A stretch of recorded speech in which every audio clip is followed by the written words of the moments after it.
कंगना रनौत के बॉडीगार्ड पर कुछ वक्त पहले सेक्सुअल अब्यूज़ के और चीटिंग के इल्ज़ाम लगाए थे एक महिला ने। हालांकि उसके बाद से इस केस पर कोई भी डिटेल सामने नहीं आई या फिर कोई भी स्टेटमेंट ना कंगना की तरफ से ना ही उनकी टीम की तरफ से आई।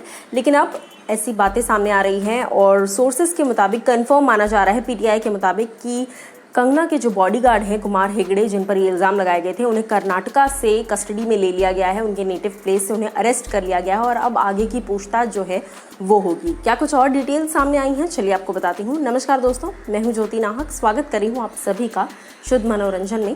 कंगना के बॉडीगार्ड पर ये महिला जो है वो मुंबई की हैं और उन्होंने इल्ज़ाम ये लगाए थे कि मुझसे शादी का वादा किया गया, 50,000 रुपये मुझसे लिए गए, काफ़ी लंबे अरसे तक हम सेक्सुअल और फिज़िकल रिलेशन में रहे और फिर मुझे कहा कि नहीं, मैं प्यार करता हूँ, शादी करूँगा। लेकिन फिर घर में मम्मी बीमार है ये कहते हुए कुछ वक्त पहले वो चले गए। 50,000 रुपये मैंने दिए अपनी तरफ से ये कहकर कि ठीक है चलो मम्मी का ध्यान रख लेना।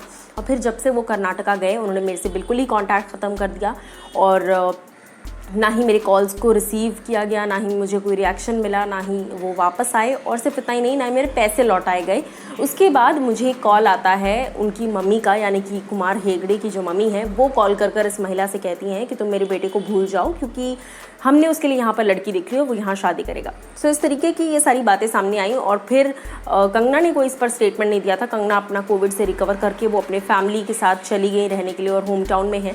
और अब ये बात सामने आ रही है कि थोड़े देर बाद ही सही, लेकिन हाँ, कुमार हेगड़े को अरेस्ट कर लिया गया है। सोर्सेज कहते हैं, पुलिस ऑफिसर जो हैं उनका एक सोर्स कहते हैं, a team of Mumbai police came here yesterday, यानी कि सैटरडे के दिन, and arrested Kumar Hegde from Mandya, जो कि कर्नाटका में है। और कुछ वक्त पहले उनके ऊपर एफआईआर फाइल की गई थी। बट जैसा मैंने कहा अगेन कि कंगना की तरफ से कोई रिएक्शन नहीं आया। अब देखना ही होगा कि इस केस में आगे क्या क्या चीज़ें होती हैं और अब अगर ये अरेस्ट हो चुके हैं तो फिर कंगना का क्या रिएक्शन आता है।